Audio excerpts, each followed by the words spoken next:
السلام عليكم ورحمة الله وبركاته. يا رب تكونوا بخير وبصحة وسعادة يا رب. اللهم امين. النهاردة ان شاء الله هوريكم الأوضة بتاعتي زي ما طلبتوا مني. أوضة الركنة.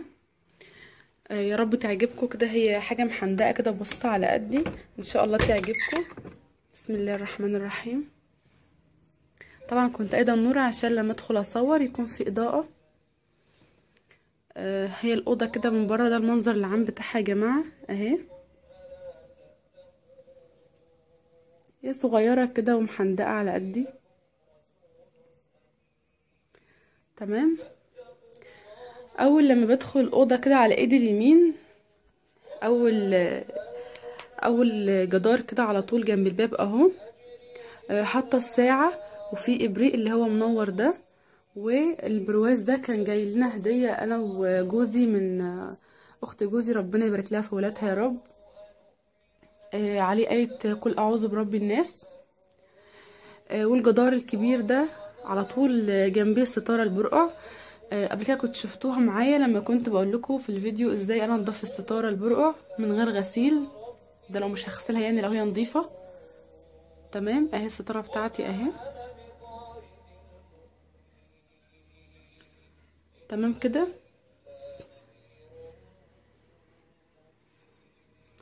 وجنبيها على طول برواز الفرح، بلاش، خلينا في اللي بعديه. برضو برواز الفرح جنبيها على طول ابريق كمان اهو. وجنبيه العليقه دي عجبتني جدا، انا شاريها بعد الفرح. شكلها عجبني لان هي لايقه برضو على الاوضه، بني في بيج، وبرضو مكتوب عليها قل اعوذ برب الفلق. وجنبيها على طول الستاره البرقعه التانية بتاعت البلكونه اهي.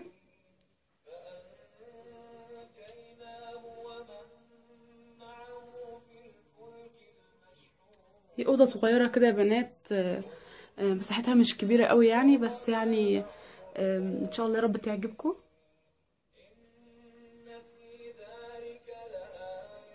الستاره دي ذوقي، قولوا لي كده آه، حلوه ولا ايه؟ انا اللي منقيه الستاره دي بالذات. وهي طبعا نفسها اللي هناك دي عن قريب اهي.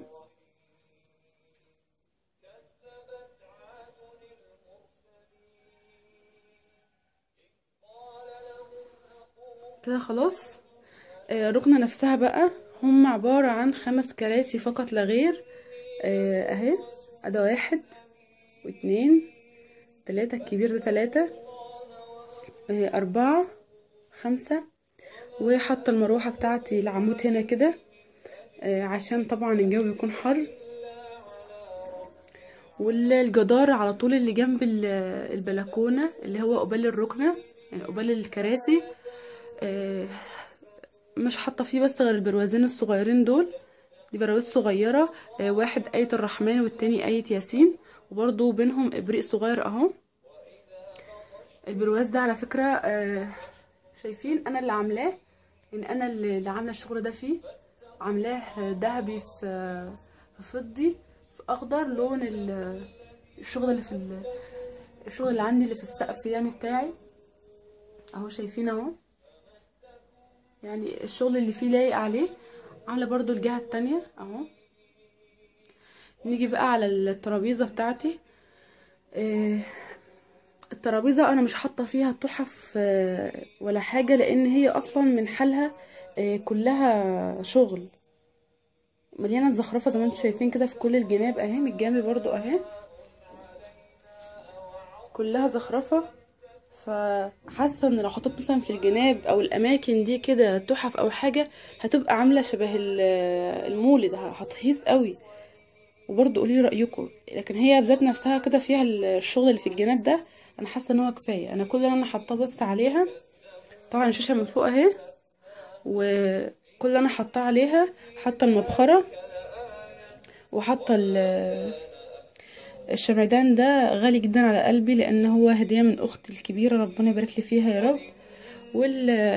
والفواحة دي او بتاعت المعطر دي. وحاطة 3 طفايات دول هنا كده عشان ما تسحبش بهم الترابيزة بتاعت التقديم، عشان لو عندي ضيف اقدر اضيفه كويس، ما بقاش انا حاطه حاجه تبقى الدنيا زحمه. فانا حاطه الثلاث طفايات دول كده هنا اهو من بعيد. والرف اللي تحت على طول، الرف اللي هو الصغير ده، انا حاطه هما كده في رفين صغيرين، يعني هو في رف كبير فوق واتنين صغيرين وبعدين اتنين كبار تحت. فالصغير اللي فوق ده اول واحد حاطه فيه الريسيفر بس مش اكتر، واللي بعديه حاطه فيه علبه المصحف. دي كانت اخر يعني، دي الهديه اللي كانت جايه لي قبل ما اتجوز بحاجه بسيطه قوي. فيها مصحف من جوه اهي، كان جوزي برضو ربنا يبارك لي فيه هو اللي جايبها لي. تمام. وبرضو قولوا لي كده رايكم ايه، يعني انا الدنيا كده زحمه برضو ولا ايه؟ انا مش عارفه. المفارش دي اللي عليها دي انا لسه حطاها قريب، انا كنت سايباها من غير مفارش، بس مش عارفه انا المفارش دي انا مش شفتها عجبتني لاني برضو لاقي عندي على الركنه فجبتها. برضو قولوا لي كده اشيلها ولا كده كويسه ولا ايه؟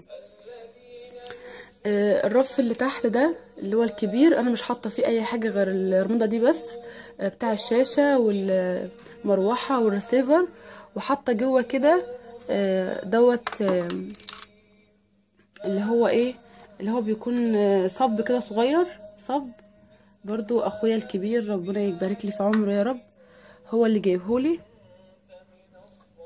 فانا برضو حاطاه في المكان ده كده. اما عن الرف اللي تحت بقى خالص الكبير قوي ده انا مش حاطه فيه اي حاجه غير علبه المناديل بتاعتي، علبه المناديل بس، مش حاطه اكتر من كده. وبرضو حطاها في المكان ده عشان ما تزحمليش الترابيزه بتاعه التقديم. تمام. علبه المناديل دي برضو اصلا طقم اهي، السله بتاعتها اهيت، دي السله بتاعتها انا جايبهم مع بعض طقم مع بعض يعني. بس هي بسيطه يعني ما فيهاش حاجات كتير لان هي مساحتها صغيره.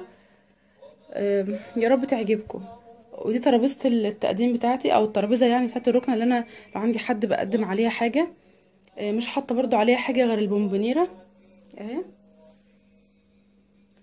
وفصل الورد دي بس، عشان بسهوله لو حد عندي اقدر اشيل فصل الورد واقدم، تبقى عندي المساحه دي كلها كده فاضيه، اقدر يعني احط اي حاجه عليها. لكن لو قمت جايه زحماها بعلبه المناديل والطفات والكلام ده، لو اتجلي ضيف هحط الحاجه فين؟ وهتلبخ بقى ان اشيل الحاجه هو قاعد وكده. فانا مفضياها كده زي ما انتم شايفين. الترابيزه دي برضو فيها ادراج اهي، هما درجين هنا كده، يعني درجين اليمه دي درجين اليمه التانية. تمام. الاوضه بقى كده وهي مقفوله شايفين. انا هو الباب انا مش حاطه كده عليه بس العلاقه دي برضو بني في بيج، هوريها لكم كده من قريب. اول رسمه عليها مسجد النبوي الشريف، ربنا يرزقني واياكم يا رب زيارته، هو والكعبه يا رب اللهم امين.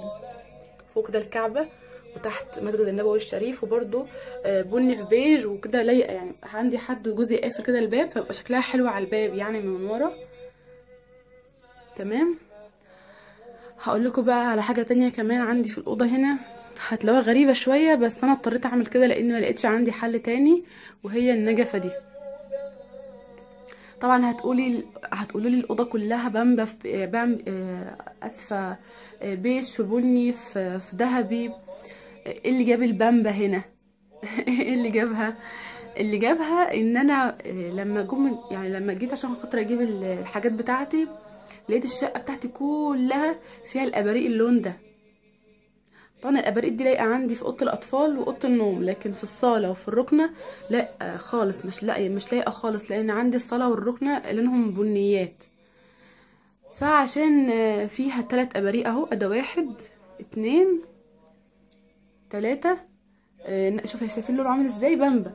فقلت خلاص هجيب برضو النجفه بتاعته انا بتجوز هجيبها نفس اللون، ويعني كانه جاي طقم مع بعضه يعني عشان يبقى لايق، يعني لايق مع الاباريق. فده كان السبب اللي خلاني جبت النجفه بامبا، لكن هي مش عجباني ان هي بامبا، هي حلوه بس يعني اللون مش لايق مع الاوضه. بس عشان بس ما تقولوش يعني ايه علاقه البامبا بالبنيات. يا رب يا بنات الاوضه تعجبكم. هي كده بسيطه وزي ما انتم شايفين ما فيهاش حاجه يعني، ومحندقه كده على قدي. برضو السجاده اهي، كمان السجاده بتاعتي بني في بيج برضو. انا بحب البني، اللون البني جدا. يعني الالوان دي انا بحبها جدا. مش عارفه، بحس كل ما لون بيكون اهدى او اغمق بيكون احلى. برضو قولولي كده ايه رأيكم في الأوضة بالنسبة للركنة. عشان هي منقوشة يعني زي ما انتم شايفين كده. قولولي كده محتاجة ان انا اجيب المفارش هنا مثلا لونها اوف وايت زي اللون ده كده، يكسر الشغل الكتير اللي على الركنة ده، ولا هي كده كويسة ولا ايه؟ من بعيد اهي عشان تقولي رأيكم، اكيد انتوا اخواتي طبعا ويهمني رأيكم اهي. محتاجة ان انا اجيب مفارش في المساحة اللي هي بتبقى اللي بنقعد عليها دي، عشان خاطر تكسر لي الشغل اللي فوق والشغل اللي تحت، تبقى فيصل بينهم. ولا هي كده بسيطة وسيمبل ولا ايه؟ يعني انا حاسة ان الشغل بتاعها كتير، بس برضو قولولي. وعلى فكرة لما كنت بتجوز في اول جوازي الأوضة ما كانتش كده خالص. كانوا حاطين لي في الكورنر ده شجرة لونها احمر وشجرة ورد يعني، وهنا برضو كمان شجرة لونها احمر. بس انا بعد الفرح يعني حبيت احط انا بقى ذوقي، فهو ده ذوقي يا بنات. يا رب يعجبكم، قولوا لي برضو رايكم ايه. كمان كانوا حاطين لي في المخدات اللي انتوا شايفينها الصغيره دي. كانوا حاطين لي مخدات اللي هي بتبقى القلوب الفرو اللي انتوا عارفينها، اللي بتبقى محشيه فايبر دي. حمراء احمر وبامبا وفوشيا وكده. فانا برضو بصراحه شلتهم، حسيت انهم مش لاقيين خالص عندي على الركنه، او انا ما حسيتش ان انا مرتاحه كده. وبعديها اشتريت المخدات اللي انتوا شايفينها دي كده، وحطيتها يعني بدلهم. المخدات دي بتتفك كده لا سوستة اهي، وبتتغسل وبتتركب تاني. يعني قلت ان هي لايقة على الأوضة لانها فيها برضو ذهبي وكده.